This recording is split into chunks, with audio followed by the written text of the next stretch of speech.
Nous avions été tous choqués après, bien évidemment, les allégations d'un serviteur de Dieu. Il s'agit bien évidemment du prophète Francis Tatou qui dit qu'il n'est écrit nulle part dans le Nouveau Testament où Dieu a demandé de l'aimer.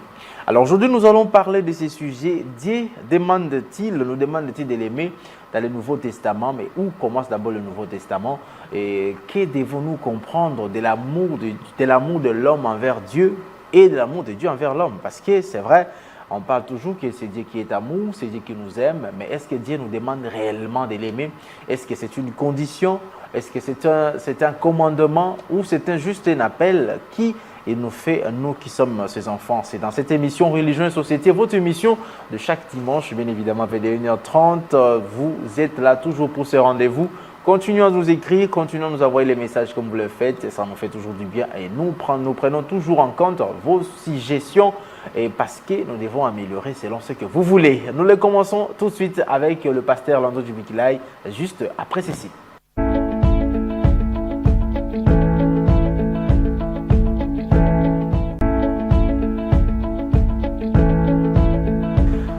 Dieu nous demande-t-il de nous aimer? Dieu nous demande-t-il de l'aimer? C'est ça notre sujet aujourd'hui. Pasteur Landry, bonjour et bienvenue. Bonjour Papa Hervé, merci beaucoup pour l'invitation. Voilà, encore toujours Pasteur Landry Djibikilai qui est le pasteur responsable de l'église glorieuse de Jésus-Christ et GJC. C'est ça, j'espère que j'ai prononcé bien l'abréviation.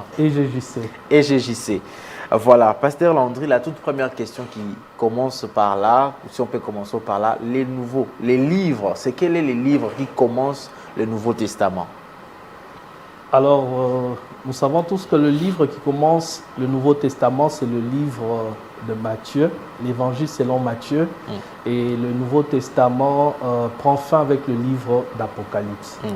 Donc, c'est ce qui est connu de tous. Le Matthieu. Oui, le livre de Matthieu. Pendant que d'autres pensent que c'est Matthieu, Marc, Luc, Jean, ce sont des livres intermédiaires avec le Nouveau Testament parce que le Nouveau Testament doit nécessairement commencer par Actes des Apôtres. Oui, en fait, les personnes qui appuient cette thèse, ils donnent pour verset ce qui est écrit dans Hébreux chapitre 9, le verset 17. La Bible dit qu'un testament ne devient valable qu'après la mort du testateur. Alors, juste en lisant ce passage, ils déduisent que c'est après la mort de Jésus que le testament devient valable. Donc, le Nouveau Testament, selon leur interprétation, commence dans le livre des Actes des Apôtres. Mais si nous devons revenir sur le passage que je viens de citer dans Hébreux 9, le verset 17, la Bible dit que c'est après la mort du testateur que le testament devient valable ou bien que cela entre en vigueur. Mais nous savons tous que le testament s'écrit du vivant du testateur. Donc le testament ne s'écrit pas après la mort du testateur. Donc c'est pour dire que c'est du vivant de notre Seigneur Jésus que le testament a été écrit. Comment? À travers les paroles qu'il a dites pendant qu'il était vivant. Et ce sont ces paroles-là qui vont constituer le testament, le Nouveau Testament, qui entrera en vigueur après sa mort, oui, mais ça a été déclaré avant sa mort. Donc les paroles de Jésus, avant sa mort, on les retrouve dans les 4 évangiles. Donc nous croyons que le Nouveau Testament commence avec le livre de Matthieu. Alors, parlons de ces sujets. Le prophète Francis Tatou dit, il n'est écrit nulle part dans le Nouveau Testament où Dieu nous demande de l'aimer. Vrai ou faux? Je dirais que c'est faux parce que lorsque nous lisons dans Matthieu chapitre 22, à partir du verset 37, la Bible dit tu aimeras le Seigneur ton Dieu de tout ton cœur, de toute ton âme et de toute ta pensée. Le Seigneur dit que c'est le premier et le plus grand commandement. Et il y a aussi un second commandement qui est semblable au premier. Il dit, tu aimeras ton prochain comme toi-même. C'est vrai que le Seigneur a repris un texte qui se trouve dans la loi, dans le livre de Deutéronome. Mais s'il le reprend, c'est que c'est encore valable pour nous. Et d'ailleurs, il explique que c'est le premier, le plus grand commandement. Ok. Alors si Jésus dit que ce commandement est le premier et il est le plus grand, qui sommes-nous pour le rejeter? Ok. Alors parlons de cet amour-là. Pourquoi l'amour envers Dieu? Oui, nous devons aimer Dieu. Quand le Seigneur nous demande d'aimer Dieu de tout notre cœur, de toute notre âme et de toute notre pensée, cela veut dire qu'il doit être à la première position. Voilà pourquoi le Seigneur dit que c'est le premier et le plus grand commandement. Donc, nous devons aimer Dieu pour lui démontrer que c'est lui qui occupe la première place dans notre vie. Alors, celui qui aime Dieu prouve à suffisance que c'est Dieu qui occupe la première place. Et nous voyons même dans la loi de Moïse, dans les 10 commandements, il dit « Tu n'auras pas d'autre Dieu devant ma face ». Donc c'est le premier commandement. En d'autres termes, il veut être le seul Dieu que nous adorons, il veut être le seul Dieu que nous aimons. Donc aimer Dieu signifie lui donner la première place. Est-ce que cela n'est pas juste une organisation des humains pour donner aussi cette connotation? Parce que Dieu est amour. Est-ce que Dieu est obligé de nous exiger encore l'amour? Ou il doit seulement l'entendre librement, le désirer librement, cet amour? Oui, je dirais que même lorsque nous allons dans l'Ancien Testament, oui, c'est-à-dire dans la première dispensation qu'on appelle la dispensation de l'innocence, au temps d'Adam et Ève, nous voyons que même dans le jardin d'Éden, il y avait le commandement. Dieu aimait Adam, Dieu aimait Ève, mais malgré l'amour que Dieu avait pour eux, il y avait un commandement où il leur interdisait de manger le fruit de l'arbre de la connaissance du bien et du mal. Donc, nous voyons que le commandement n'a pas commencé avec la loi. Donc, même avant la chute, il y avait déjà le commandement. Pourquoi? Parce que nous sommes dans un royaume et dans le royaume, c'est le roi qui règne. Là où le roi exerce son règne, sa royauté, il y a des ordres, des commandements auxquels il faut obéir. Donc on ne peut pas dire qu'on est enfant de Dieu et refuser le commandement. Parce que j'ai entendu certaines personnes dire que ceux qui veulent aimer Dieu, ils sont comme des religieux, ils sont comme des pharisiens. Des hypocrites. Dans ce ce sens-là. qui n'est pas vrai. Ce qui n'est pas vrai. En fait, le pharisien, ce sont des personnes qui donnaient l'impression de respecter la parole de Dieu alors qu'ils ne le faisaient pas.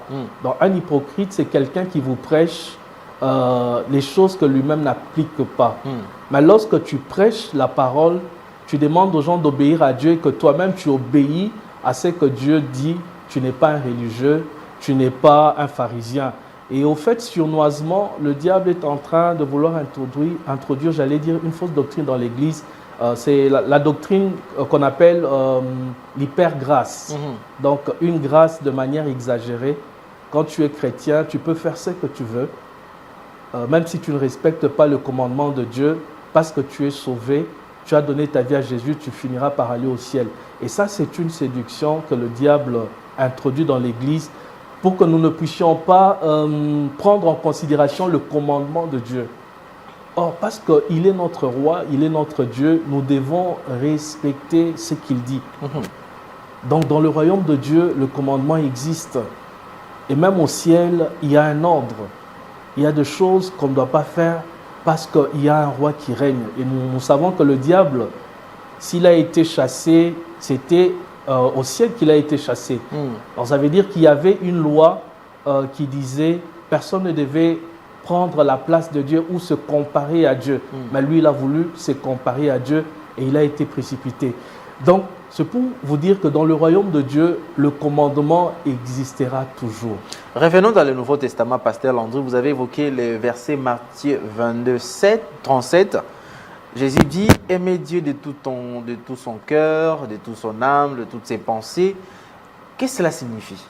Oui, lorsque le Seigneur dit « Aimez Dieu de tout son cœur », lorsqu'on dit « tout », ça veut dire la totalité.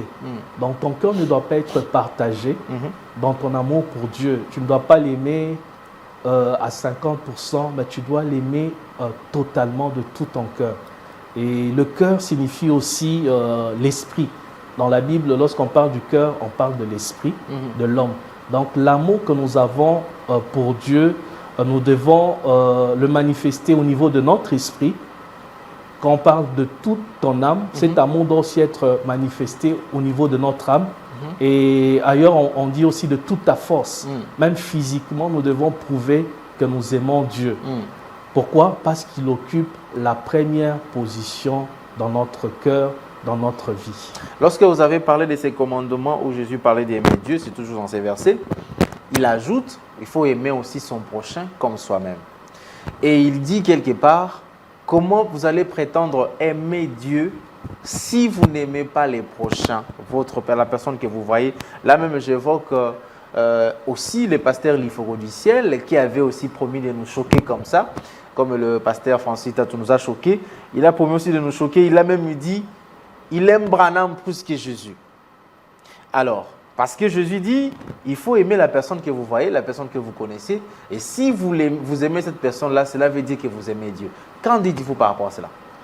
Oui, donc, comme vous venez de le dire, le Seigneur a résumé toute la loi et les prophètes en 2 grands commandements. Le premier, c'est d'aimer Dieu de tout son cœur, de toute son âme et de toute sa pensée.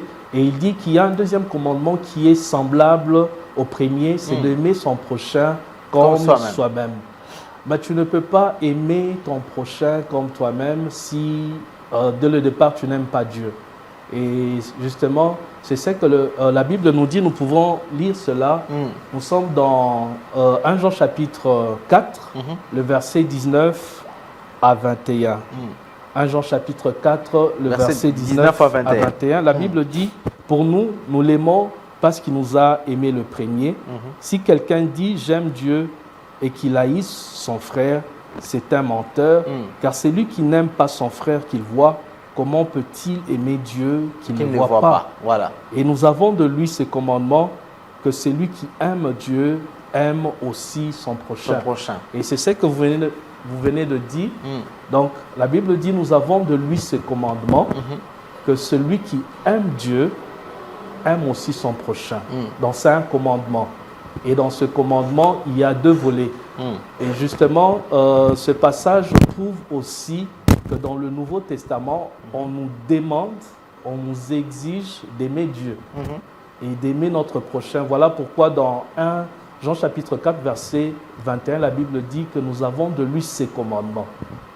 Et que dit ces commandements? Celui qui aime Dieu doit aimer aussi son prochain. Donc, il y a 2 volets. Il y a premièrement aimer Dieu. Donc, dans ce commandement, il y a d'abord le fait d'aimer Dieu et ensuite le fait d'aimer son prochain. Alors, tu ne peux pas aimer ton prochain aussi longtemps que tu n'aimes pas Dieu. Donc, et pourtant, on ajoute encore là, on dit, tu ne peux pas prétendre aimer Dieu aussi longtemps que tu n'aimes pas ton prochain. Ça veut dire quoi? Apparemment, c'est une confusion totale. Non, non, ce n'est pas une confusion. En d'autres termes, lorsque tu aimes ton prochain, c'est parce que tu veux obéir à ce que Dieu te demande. Donc, j'aime mon prochain comme moi-même parce que le Seigneur me le demande.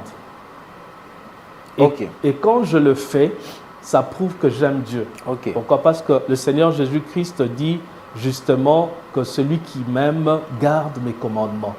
Alors, il y a un lien entre l'amour qu'on a pour Dieu et le fait d'obéir aux commandements de Dieu. Et parmi les commandements de Dieu, c'est aimer son prochain. Donc, quand je aime mon prochain, je prouve que j'aime Dieu. Pourquoi? Parce que j'obéis à son commandement qui dit « aime ton prochain comme toi-même ». Donc, ce qui me pousse à aimer mon prochain, c'est l'amour que j'ai pour Dieu. Donc, si vous m'aimez, gardez mes commandements, selon Jean 14, 15. Est-ce c'est une condition ou c'est une conséquence?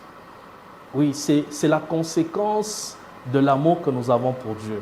Il dit, si vous m'aimez, gardez mes commandements. Il ne suffit pas de dire, de déclarer avec les paroles que nous aimons Dieu, mais nous devons démontrer cela en gardant le commandement de Dieu. Donc c'est l'amour que nous avons pour lui qui nous pousse à garder ses commandements, à obéir à sa parole. Donc c'est en fait l'amour qu'on a pour Dieu nous pousse justement à lui obéir, à garder ses commandements. Donc c'est une conséquence. Donc l'amour qu'on a pour Dieu nous pousse à marcher dans la sainteté, à plaire à Dieu. Tu ne peux pas dire que tu aimes Dieu et en même temps tu fais des choses que Dieu n'aime pas. Donc il faut démontrer cela justement en vivant dans la sainteté. Comment maintenant ces croyants doivent démontrer concrètement son amour envers Dieu ou pour Dieu? Oui, donc je disais que l'amour que nous devons manifester envers Dieu touche trois dimensions ou trois aspects. Ça touche d'abord notre esprit. Lorsqu'il dit tu aimeras le Seigneur ton Dieu de tout ton cœur. Et l'esprit, c'est la dimension de la communion. La communion qu'on doit avoir avec Dieu à travers la prière, la communion qu'on doit avoir avec Dieu dans l'adoration, la communion que nous devons avoir avec Dieu en passant du temps dans sa présence et aussi en méditant sa parole. Donc, tu manifestes ton amour pour Dieu lorsque tu passes du temps avec lui dans la prière. Tu es en communion avec lui. Et il dit aussi que nous devons l'aimer de toutes nos pensées, de toute notre âme. Donc, l'amour pour Dieu, ça doit aussi être un sentiment. Oui, un sentiment qu'on a pour Dieu, une passion qu'on a pour lui. Donc, aimer Dieu, c'est aussi avoir un sentiment pour lui, c'est-à-dire un sentiment d'attachement à lui. Tu l'aimes. C'est ça, aimer Dieu. Donc, l'amour pour Dieu, c'est aussi un sentiment. Et enfin, nous devons l'aimer aussi de toute notre force, c'est-à-dire utiliser notre énergie physique pour lui démontrer notre amour. Tu peux l'aimer en soutenant son œuvre. Tu as de l'argent, quand tu sors ton argent pour l'œuvre de Dieu, ça prouve que tu aimes Dieu. Lorsque tu quittes ta maison, tu vas à l'église, tu sers le Seigneur, cela prouve que tu aimes Dieu. Lorsque tu assistes le pauvre, cela prouve que tu aimes Dieu. Donc on ne peut pas aimer Dieu simplement en parole, mais nous devons manifester cet amour à travers des actes concrets. Pasteur, vous parlez des données, les offrandes, les aumônes et tout consort, mais beaucoup de croyants viennent avec ces moyens, utiliser ces moyens, non pas seulement pour manifester l'amour envers Dieu, mais pour attendre quelque chose de Dieu. Parce qu'ils lisent dans la Bible, vous donnez les offrandes, j'ouvrirai les éclipses du ciel pour vous bénir. Vous aidez les pauvres, vous aidez les opprimés, je vais vous bénir. N'est-ce pas une sorte aussi de la personne ne peut pas comprendre réellement le fait de poser ce genre d'actes, ce genre d'actions, ce n'est pas nécessairement aimer, mais par contre, c'est attendre quelque chose de Dieu. Il y a un verset qui dit, il y a plus de joie à donner qu'à recevoir. Donc, lorsque nous donnons à Dieu, nous devons le faire d'abord parce que nous l'aimons. Qu'il nous bénisse ou qu'il ne nous bénisse pas, nous devons le faire. Maintenant, lorsque nous le faisons, certainement qu'il nous bénira. Mais même s'il ne nous bénit pas, nous devons l'aimer. Donc, nous devons aimer Dieu de manière inconditionnelle. Et souvent, le verbe ou bien le mot grec qui est utilisé pour parler de l'amour de Dieu, c'est le mot agapao. Donc, c'est un amour inconditionnel. C'est un amour que nous manifestons sans intérêt. Donc, lorsque tu donnes à Dieu, lorsque tu sers Dieu, ne le sers pas d'abord par intérêt, sers-le parce que tu l'aimes. Qu'il te donne tout de suite ou pas, ce n'est pas grave. Le plus important, c'est que tu l'as servi. Voilà pourquoi il y a beaucoup de gens qui sont découragés en disant « Depuis que je donne, je ne reçois pas. » Je ne reçois pas. C'est parce que... Ça se décourage. Ce sont des gens parce que les autres même qui ne donnent pas, parfois, ils sont bénis. Et d'autres personnes même qui ne vivent même pas la sainteté, ils sont très, très bénis. Mais nous qui accomplissons cette sainteté-là, nous donnons, nous disons que nous aimons Dieu. Parce que je ne peux pas dire que nous aimons officiellement, mais nous le disons que nous aimons Dieu, mais on ne reçoit pas ce genre de bénédiction. Au fait, la bénédiction de Dieu peut se manifester de plusieurs manières. Tu donnes, toi tu t'attends à l'argent, mais Dieu peut te protéger, t'épargner d'un danger. Alors ne nous attendons pas à recevoir uniquement l'argent lorsqu'on donne à Dieu. Donc il peut nous bénir de plusieurs manières. Et comme je venais de le dire, il y a plus de joie à donner qu'à recevoir, même si Dieu ne nous bénit pas à l'immédiat. Continuons à donner, continuons à le servir et cela prouvera que nous l'aimons réellement. Nous ne venons pas à lui que pour recevoir. C'est comme certaines personnes qui venaient vers Jésus parce qu'il avait multiplié le pain et le poisson. Donc nous devons suivre le Seigneur d'abord parce que nous l'aimons et non pas pour ce qu'il peut nous donner. Quelles conséquences qui vient celui qui n'aime pas Dieu? Ah oui, celui qui n'aime pas Dieu ne sera pas en communion avec lui. Parce que lorsque nous aimons le Seigneur, nous aurons tendance à passer du temps avec lui. Nous aurons tendance aussi à obéir à sa parole. Mais lorsque tu n'aimes pas le Seigneur, c'est-à-dire tu ne vas pas avoir une relation personnelle profonde avec lui et puis tu ne vas pas obéir à sa parole. Et lorsqu'on désobéit à la parole de Dieu, la Bible dit le salaire du péché, c'est la mort. Et la grâce, on en met où la grâce? Nous sommes dans les temps de la grâce. Jésus est mort pour nos péchés, tout est accompli. C'est-à-dire, on n'a plus d'efforts à fournir. Oui, c'est ça que j'étais en train de fustiger, la fausse doctrine de l'hyper-grâce. Alors que la Bible nous dit dans le livre de Tite, chapitre 2, que la grâce de Dieu nous enseigne à renoncer à l'impiété, c'est-à-dire à la mauvaise vie, à renoncer aux convoitises mondaines. Donc lorsqu'on a la grâce de Dieu, cette grâce en nous va nous enseigner à vivre dans la sainteté, à vivre dans la sanctification. Alors j'aimerais aussi faire une différence entre l'Ancien Testament et le Nouveau Testament. Par rapport à cela, la Bible dit que le Seigneur va faire une nouvelle alliance avec la maison d'Israël et la maison de Juda. Il va mettre sa loi dans le cœur. Et dans Romains chapitre 5, le verset 5, la Bible dit que Dieu a répandu son amour dans nos cœurs par le Saint-Esprit. En fait, dans la nouvelle alliance, la loi n'a pas été abolie, parce qu'il y en a qui disent que la loi a été abolie. Le Seigneur Jésus dit, je ne suis pas venu pour abolir la loi, mais je suis venu pour l'accomplir. Et il dit aussi qu'aussi longtemps que le ciel et la terre subsisteront, aucun iota de cette loi ne va disparaître. Or, jusqu'au moment où je vous parle, le ciel subsiste, la terre subsiste. Et parce que le ciel et la terre subsistent, c'est que la loi de Dieu est toujours en vigueur. Donc jusqu'à ce qu'on puisse avoir un nouveau ciel et une nouvelle terre. Donc la loi de Dieu subsistera jusqu'à la fin du monde. Alors je voulais justement dire que dans la nouvelle alliance, le Seigneur Jésus va maintenant placer la loi dans le cœur de l'homme. Parce qu'avant, la loi était extérieure à l'homme.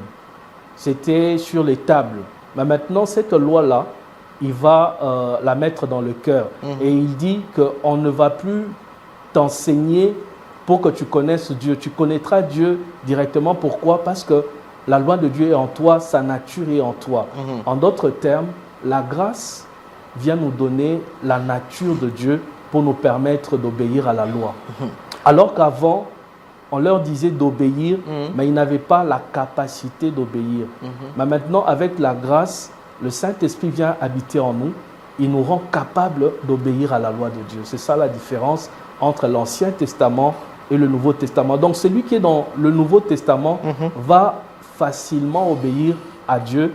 Pourquoi? Parce que le Saint-Esprit qui est Dieu est en lui, la nature de Dieu est en lui.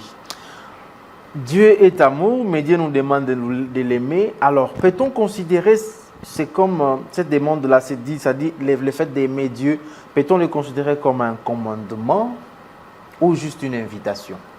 Oui, aimer Dieu, c'est un commandement. Et justement, comme je venais de le dire, dans 1 Pierre, plutôt 1 Jean chapitre 4, le verset 21, c'est l'apôtre Jean qui dit « Nous tenons de lui ce commandement ».